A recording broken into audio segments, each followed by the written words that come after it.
Saludo para todos los que nos están viendo a través de Rinconcitos Salteños. El día de hoy estamos muy contentos de poder estar aquí compartiendo con un gran periodista, Juan Pablo Fernández, que es también hijo de una gran institución, como lo es José Ramón Fernández, y que me siento muy honrada de poder conocer no solamente esta historia que hay detrás de la figura artística, sino también tu historia personal, que nos gustaría poder conocerla hoy a través de tu mirada.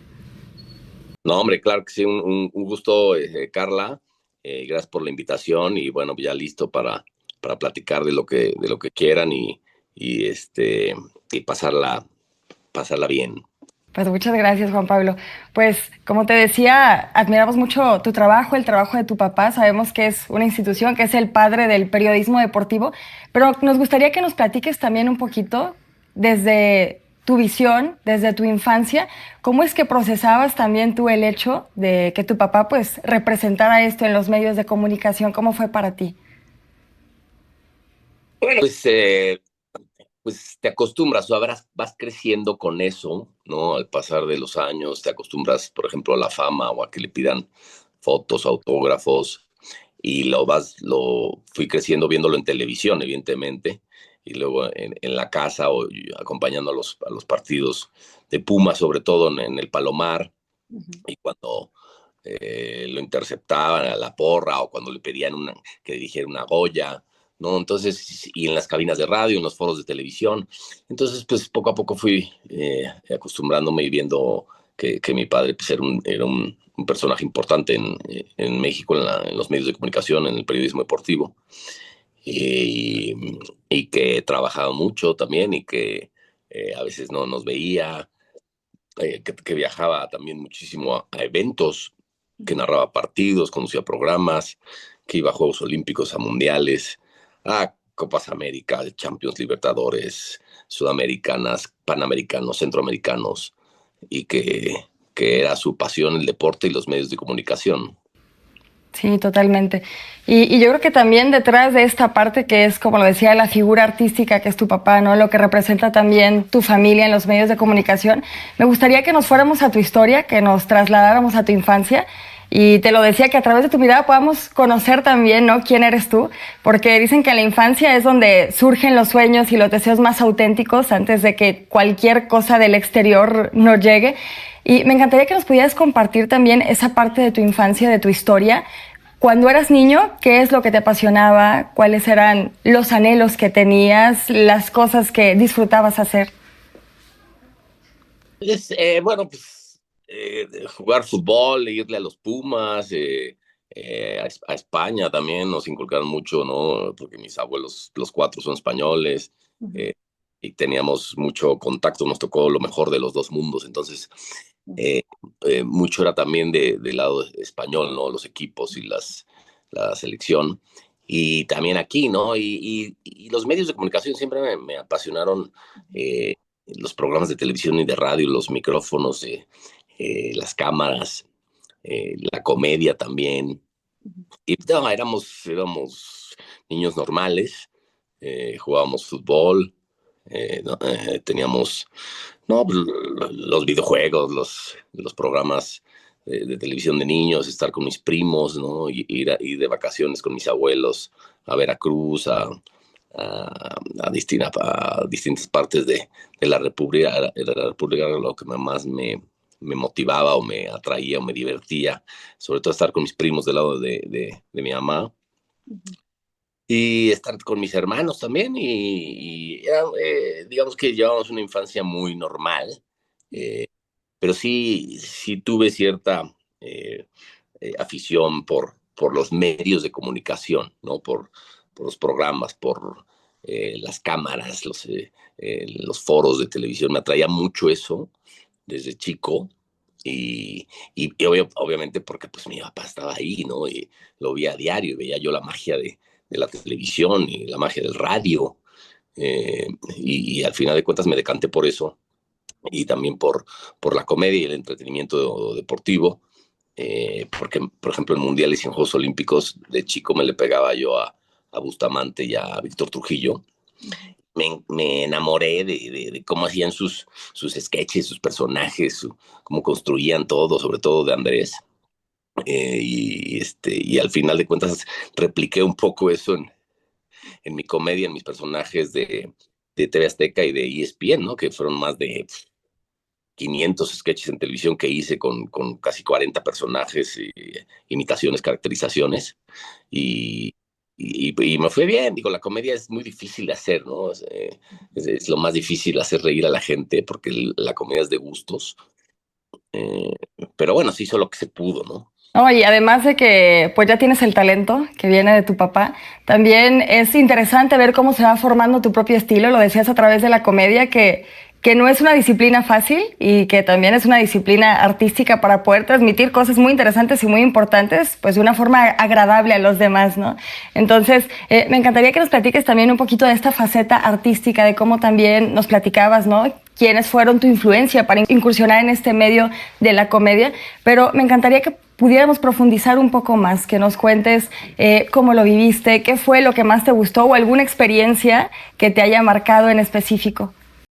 O sea, yo siempre crecí viendo los Juegos Olímpicos y los Mundiales, evidentemente, por Canal 13 y Mevisión y luego Televisión Azteca con los protagonistas, ¿no? Que fue el programa pionero en México de eso, y de verlos en la tele y luego conocerlos desde hace mucho tiempo a ellos en 88, 90, a Víctor Trujillo y a Andrés Bustamante, incluso a Ausencio Cruz, pues me atrajo mucho es eso de hacer reír y los personajes y el entretenimiento, más que la parte seria o la parte periodística del deporte, ¿no? O de los medios en el deporte.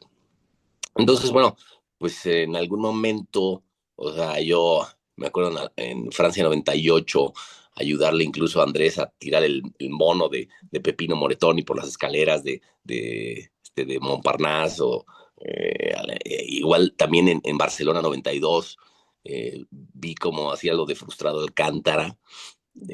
Yo tenía 14, 15 años y pues dije, esto está padrísimo, ¿no? O sea, crear un personaje, ponerte una máscara, una nariz, un bigote al aire y hacer reír, pues es algo genial, ¿no? Y simplemente pues me enamoré de esa profesión, y de ahí empecé en radio haciendo caracterizaciones, haciendo voces, o sea, haciendo imitaciones de voz en radio. Y luego mi hermano José fue el que se le ocurre la idea de trasladar esas imitaciones de voz a la tele con máscaras en 2003. Es cuando empecé yo con dos personajes, con el Cuau y con la Volpito, ahí en Protagonistas Noche, pues estaba Luis García, Martinoli, Faitelson, André Marín, estaba Chacho y demás, y les gustaron mucho, tanto que pues me llevaron a los Juegos Olímpicos de Atenas, con otras 3, 4 máscaras más de Julio César Chávez, de Javier Aguirre, etcétera. Y pues le gustó mucho a la empresa en Azteca, y fui también al Mundial de Alemania 2006, también con más máscaras. Y empecé a hacer sketches ahí y me fue bien. Lo combinaba con la parte seria, porque yo también hacía el periodismo en CNN en español, que la gente no sabía, pero estuve 4 años dando el informe y el reporte del fútbol mexicano, la previa y el post de la Liga Mexicana para CNN en español, ¿no? Que es una empresa estadounidense pues gigantesca, ¿no? De noticias, es la mejor, o sea, ahí sí hacen periodismo. Entonces yo hacía la parte seria a mitad de semana y luego me ponía en la parte cómica, ¿no? Digo, hecho de todo en los medios de comunicación, hay que ser multifacético y plurifuncional, digo yo, y saber de todo, ¿no? Desde redacción, saber de edición, de cómo hacer un programa de tele, de periodismo, evidentemente, saber entretener, porque la televisión es entretenimiento, y el fútbol también, ¿no? Entonces, pues por ahí me he ido en los medios, ¿no? No, qué genial. Y además que también la comedia pues te da un poco más de flexibilidad para poder explorar esta parte creativa que de repente cuando nos vamos al lado del periodismo, que es un poco más serio, que puede tener ciertas limitaciones. Entonces creo que igual la parte de la comedia pues te permite explorar más esta faceta creativa y lo has hecho pues de una manera extraordinaria. Y eso que eres capaz de comunicar también a través de los medios de comunicación, el impacto que cruza fronteras y que muchas veces no somos conscientes, que sabemos dónde inicia nuestro trabajo, pero no sabemos hasta dónde va a llegar ese impacto. Entonces, qué bueno que has tenido también esa flexibilidad para poder explorar distintas facetas a través de los medios de comunicación. Sí, sí gracias. Es lo que he querido, ¿no? O sea, no solo hice parte seria en algún momento, sino que también me fui al entretenimiento, a la comedia, al radio, y creo que pues, muchos o la mayoría en los medios no lo han hecho, en los medios deportivos. Han enfocado a la parte seria, a ser comentaristas o narradores o algo de periodismo, o incluso opinadores, ¿no? Que hay muchos, pero pocos se han atrevido a hacer entretenimiento, comedia, deportiva, ¿no? Y combinarlo. Creo que me ha ido bien, ¿no? Al pasar de los años, ahorita estoy en Fox, en un programa que se llama Model Soccer, que también pues es una mezcla, una mixtura también con entretenimiento, con información, ¿no? Más informal todo, más light, porque pues el deporte y el fútbol es eso, ¿no? Es entretenimiento y es un juego, no deja de ser un juego, sí, que hay muchos millones también ahí, ¿no? Pero no deja de ser algo lúdico y algo entretenido para la gente, ¿no? Es un espectáculo que paraliza a millones de personas, lo vimos ahorita en el Mundial, ¿no? Es un fenómeno social cautivador de masas, el fútbol, ¿no? Por excelencia. Y bueno, pues tengo también un video podcast, se llama Así de Bolas, que es también, que entrevistamos gente, que es también le vemos el lado entretenido, anécdotas y demás. Y nos ha ido bien, ¿no? Como dices, sabemos dónde empezamos, pero no la réplica que puede tener, y ha tenido mucha réplica el podcast, todo esto de la parte digital, que ya se ha pulverizado todo, que los chavos pues no ven en la tele convencional ni los medios convencionales y se acercan más a las redes, al YouTube, pues ahí nos ha ido muy bien, afortunadamente, porque hemos entrevistado muchas personalidades importantísimas, ¿no? Que cuentan anécdotas, que divierten y entretienen a la gente, que es lo que busca hoy el joven sobre todo, ¿no? Entretenme y diviérteme en un minuto, Carmen. Y si puedes, infórmame también, ¿no? Y pues hay una competencia brutal, ¿no? En la parte digital, en el TikTok, en el Instagram, hay miles de competidores haciendo podcasting, o los famosos influencers o bloggers. Entonces, pues ya la gente puede seleccionar o quedarse con alguien o no, o seguir a alguien o no. Entonces, bueno, pues ya tenemos millones de vistas en 2 años de podcast. Wow.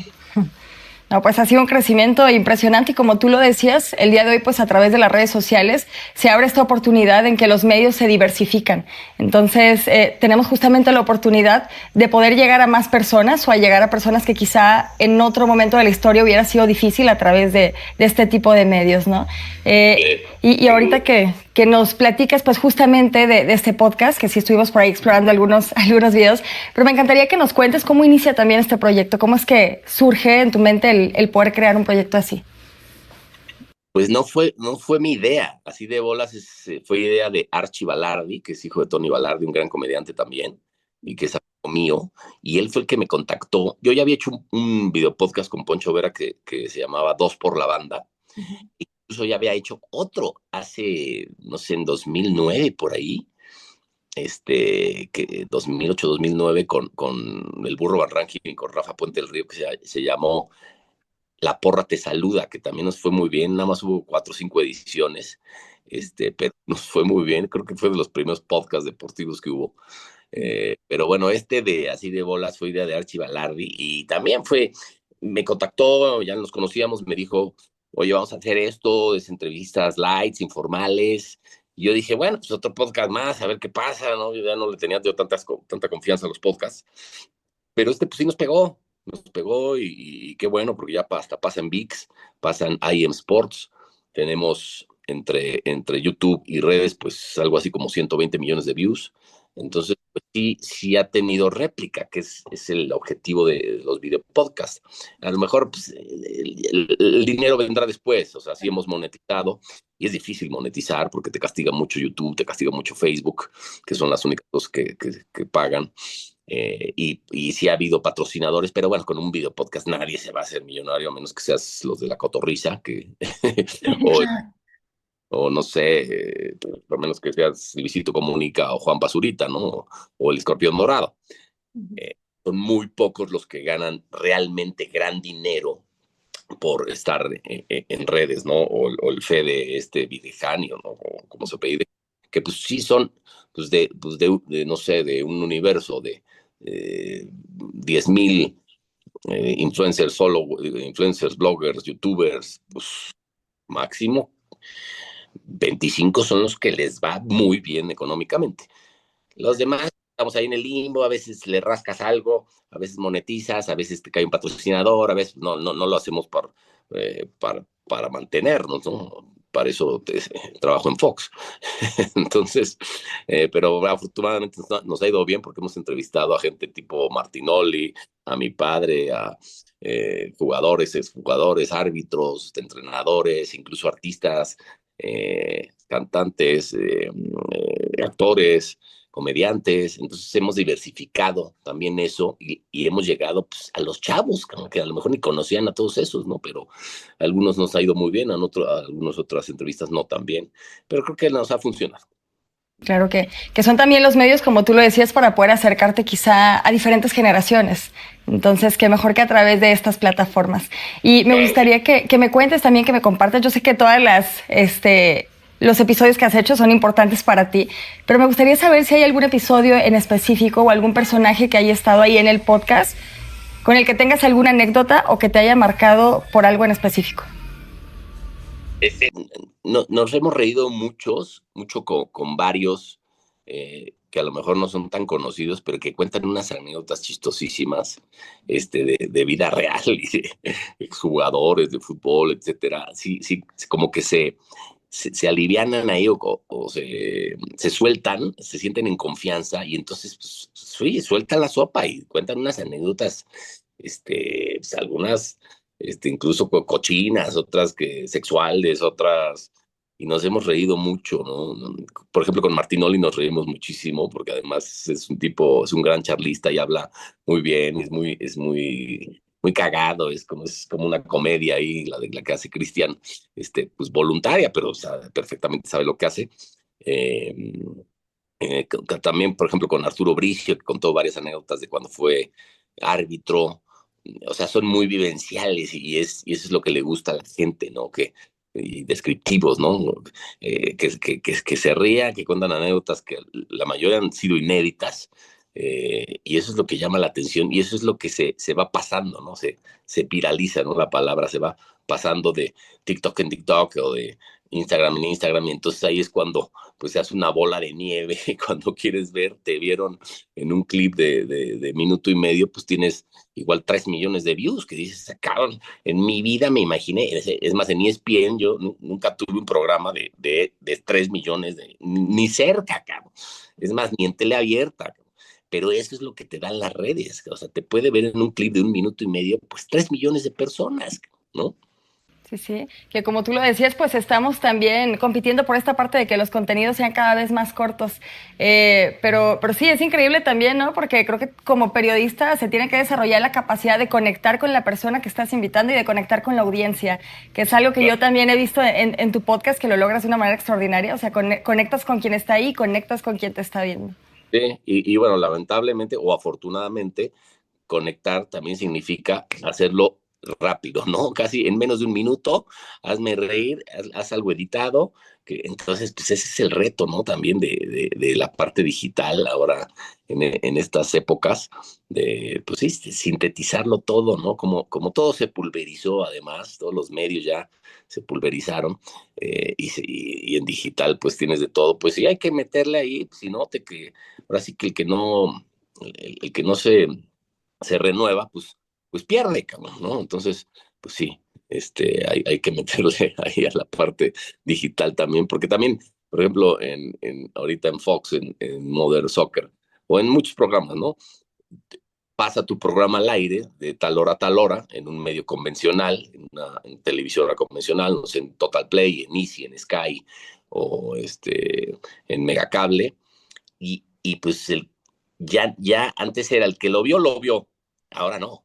Ahora ya la gente de todas las empresas casi, pues tiene contratados a personas que cortan 2 minutitos y lo suben a todas las redes. Entonces ya tu programa obviamente se va a replicar y va a tener otras audiencias en otras plataformas, en Instagram, en TikTok, en Facebook, en Twitter, y va a llegar a muchas miles de personas más. Igual tú tienes un rating que es muy poco, pero te vieron en un clip o juntando tus clips, te vieron pues 2 millones de personas. Entonces, pues eso sí cambió radicalmente. Antes tú veías Deporte B y lo veías de 6 a 7 de la tarde los domingos y punto. Si no lo viste, no lo viste, ¿no?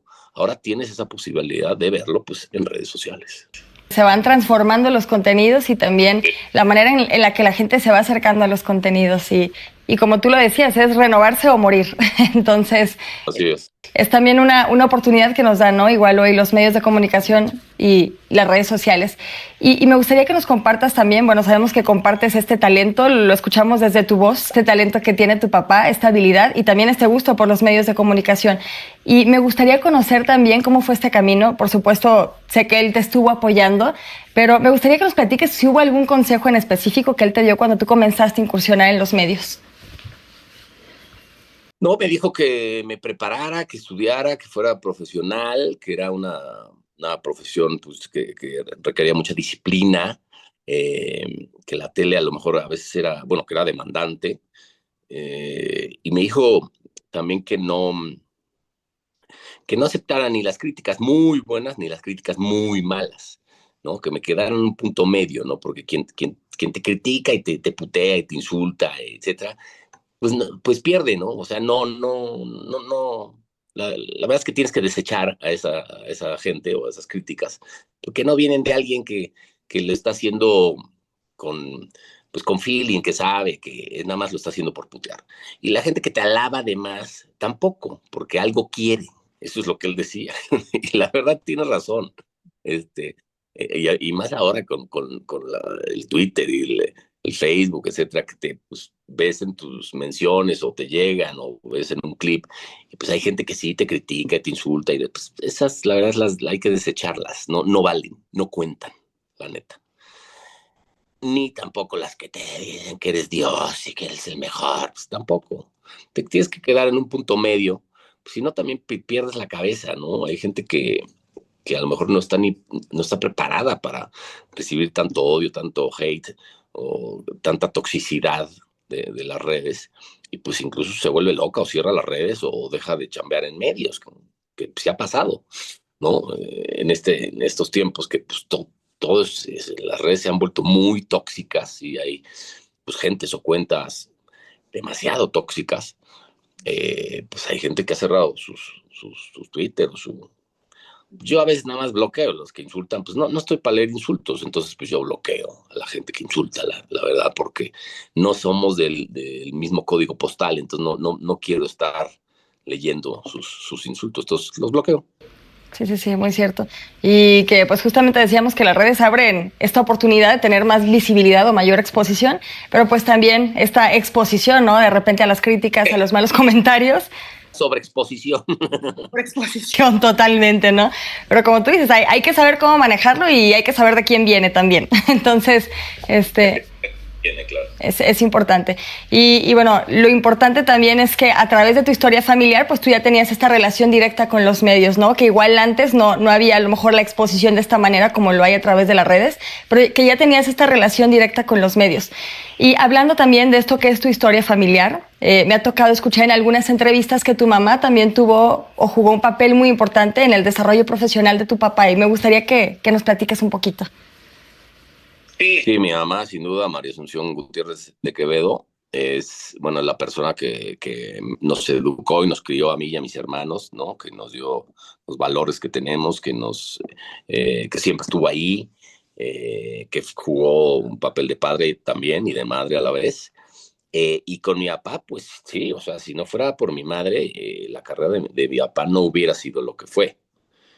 Incluso cuando pasa de Telesistema Mexicano en el 73, lo que era Televisa, a Canal 13, este, en un momento dado, Luis de Llano Palmer y Carlos Alarraqui llaman a mi papá, y mi papá, por alguna razón, no va, los deja plantados, y es mi mamá la que le dice, tienes que ofrecerles una disculpa y plantarte otra vez en su oficina, porque pues, los dejaste plantados. Entonces, pues esto creo que nunca lo he contado en ningún medio de comunicación a nadie, pero fue mi mamá que le dijo a mi papá, tienes que ofrecerles una disculpa a don Luis de Llano Palmer y a Carlos Alarraqui y presentarte otra vez en su oficina, porque es una oportunidad que te están dando, como que ya se quería quedar en Televisa. O sea, imagínate de lo que te estoy hablando, de esa decisión que fue gracias a mi madre.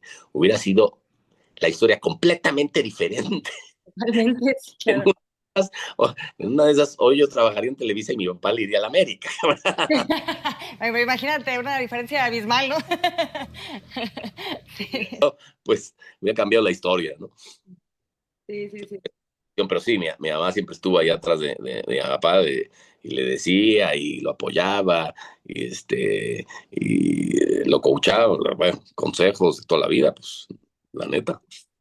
Sí, sí. No, pues qué importante también, ¿no? Hacer el día de hoy, incluso a través de esta entrevista, ese reconocimiento a tu mamá. Como tú lo dices, la historia hubiera sido muy distinta de no haber sido por esa participación directa que tuvo ahí en el desarrollo de tu papá. Entonces, reconocer también ese papel tan importante que jugó tu mamá con tu papá en su carrera profesional.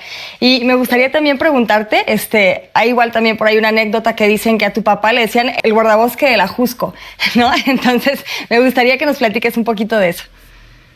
Y eso ya fue en la etapa de TV Azteca, pues Salinas Pliego y demás ahí, le decían el guardabosques de la Jusco porque llegaba pues a las 10 de la mañana y se iba a las 11 12 de la noche, entonces estaba todo el día ahí. Entonces, incluso Martín Oli cuenta también que no se podían ir porque ahí seguía mi papá en la oficina, ¿no? Entonces, ¿cómo te vas a ir antes que el jefe?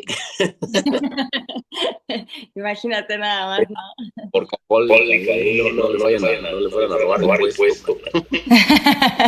Claro, no, pero igual, qué importante, porque hoy en día también vemos esto, que es que la gente ya no quiere sacrificar nada, ¿no? Tienen de repente algún sueño, algún anhelo, pero en medio de los objetivos ya no quieren sacrificar nada, ¿no? O de repente quieren el camino muy fácil y vemos estas historias como tu papá, donde pues había que sacrificar el tiempo, donde había que sacrificar muchas cosas para conseguir esos objetivos que se estaban buscando. Sí, no, sacrificó incluso su salud, incluso su familia, sus hijos, cualquier cantidad de eventos, no sé, de bodas, de gente conocida, de familiares, viajes, vacaciones, navidades. No, pues mi papá estuvo 35 años en Canal 3 y Imevisión, Televisión Azteca, con Deporte TV, con protagonistas, con En Caliente, un programa, los tres programas pioneros de la televisión mexicana, jamás igualados, siempre quisieron copiar y nunca pudieron. Y creo que a mi padre su gran logro también fue con muy poco hacer mucho, ¿no? O sea, con una televisión estatal del Estado, televisión pública, pues puso de rodillas a un imperio como Televisa que tenía todo el presupuesto, toda la parafernalia, tenía cualquier cantidad de gente, producción, dinero, derechos de televisión, y pues en Juegos Olímpicos y en Mundiales de Televisión de 1986 a 2000 esos 15 años los puso de rodillas y los madreó en el rating, les partió la madre en el rating, sobre todo en protagonistas, en un programa nocturno. Y lo hizo con muy poco presupuesto, porque era una televisión del gobierno hasta 94, que se privatiza Azteca y ahí sí ya hubo presupuesto. Mi papá estuvo hasta 2007 en Azteca.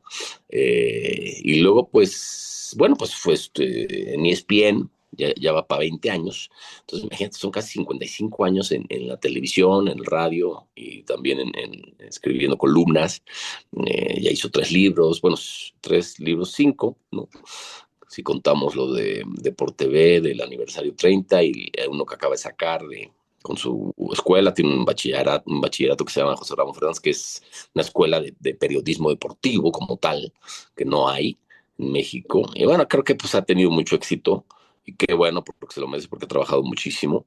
Y pues es un referente, es un líder de opinión que ya no existen en los medios de comunicación. a la vieja usanza, a la antigua, un periodista de cepa que trabajó y que siempre luchó por la libertad de expresión sobre todo. Y creo que también su gran legado es toda esta escuela de gente que está regada en los medios de comunicación y que incluso son cabezas en los medios de comunicación, háblese comentaristas, narradores, periodistas, desde Martinoli, Luis García, David Faitelson, en su momento André Marín, que en paz descanse, Francisco Javier González, estuvo Domínguez Moro, Ciro Procuna, Roberto Gómez Junco, Rafael Puente, Emilio Fernando Alonso, o sea, te puedo seguir, te puedo dar 50 nombres que han estado en casi todos los medios de comunicación y que les ha ido bien y que tienen nombre, que tienen pues prestigio, fama y reconocimiento y que salieron de esa escuela de José Ramón Fernández, ¿no? Que es la mejor escuela de periodismo deportivo en México y por mucho. Sí, claro que sí, ¿no? Y que ahí podemos ver la excelencia y la semilla de tu papá que ha sido sembrada en cada uno de estos personajes que, como tú lo dices, han triunfado. Y que, bueno, por supuesto, también contigo, ¿no? Que además del talento, el aprendizaje que has tenido directamente de tu papá, Juan Pablo. Pues, Gracias. Sí, sí, yo soy pues, de sus mejores alumnos porque lo viví de cerca, ¿no? Tanto en la tele como en la casa, ¿no? Entonces, pues sí soy de esa escuela, evidentemente, ¿no? Soy de sus alumnos y aunque me fui por el lado del entretenimiento, pero bueno, aprendí muchísimo de la otra parte, de la parte de cómo hacer periodismo y de que tienes que ir con la verdad por delante e informar a la gente, que es un reto y que tienes que pues ser disciplinado, trabajador, honesto sobre todo, ¿no? O sea, no puedes ir mintiéndole a la gente. Hoy hay mucho, a lo mejor mucho payasito, mucho bufoncito en los medios de comunicación, que es como que competencia a ver quién dice la mamada más grande o la estupidez más sonora, la que tenga más réplica, más likes, más views, y ya como que se volvió todo también esa pugna por, pues yo tengo más views, más likes, más retweets, más, ¿no? Porque dije tal, o porque no, pues ese no es el periodismo, ¿no? Ese no es el objetivo del periodismo. Y hay algunos que quieren ser la noticia, ¿no? La noticia no somos los comunicadores, la noticia son los futbolistas, la noticia son los técnicos, los atletas. Ellos son la noticia, no nosotros. creo que también, como tú lo decías con esta parte, que de repente se va perdiendo este objetivo del periodismo, donde todo se mide nada más en la cantidad de vistas, pero no en la calidad del contenido. Entonces, creo que es algo que tenemos que aprender de ti, de tu papá, de los grandes comunicadores que siempre han cuidado de esa excelencia en los contenidos y que son también un gran referente para quienes estamos haciendo nuestros pininos o desarrollándonos, ¿no? También en este mundo de la comunicación. Sí. Sí, sí, hay que procurar la calidad del contenido, ¿no? Porque ya se hace cualquier cosa, no solo por hacer, se maquilan y se ha perdido la calidad en los contenidos, ¿no? O sea, también los programas de televisión ya se volvieron bien aburridos, bien predecibles, porque son lo mismo de siempre, ¿no? Pues pone a hablar a cuatro señores de fútbol y ya. Entonces, pues estás haciendo un radio con cámaras, ¿no? Ojo, vístelos, prodúcelos, crea secciones, haz periodismo, pon unas entrevistas, haz una sección, entretén a la gente. No, ya. Los programas muchos son de, pues pon a hablar a cuatro señores, cinco señores, que medio discutan, y ya, güey, ponles ahí fotos. No, esa no es la televisión no es esa. Que aprendan lo que sea protagonistas, ¿no? Que aprendan lo que sea de por TV. ¿No? Y eso que no tenían los recursos que hay ahora, y no tenían la inteligencia artificial y las redes y todo lo que hay ahora, o sea, era mucho más difícil hacer televisión antes, pero antes se hacía televisión de más calidad que la de ahora, en la parte de deportes. Si lo decías también en el caso de tu papá, que lograba hacer muchas cosas, quizá con un presupuesto mucho más limitado. Sí, Entonces, sí, hizo mucho, que eso también, como dices, te echa a andar la creatividad, te echa a andar las ideas, ¿no? Que cuando tienes escasez es cuando más tu cerebro empieza a pensar y así, tengo que hacer esto para cubrir las necesidades, que no tengo lana, pero pues puedo hacerlo, ¿no? Es el mérito. comienzas a buscar diferentes opciones. Juan Pablo, pues agradecerte muchísimo el que el día de hoy te hayas dado el tiempo para compartir con nosotros esta historia, ¿no? Tu historia personal, tu historia en los medios, la historia de tu papá, que como te lo decía, pues es toda una institución y una gran inspiración para mí y yo sé que para muchos que también nos van a estar viendo.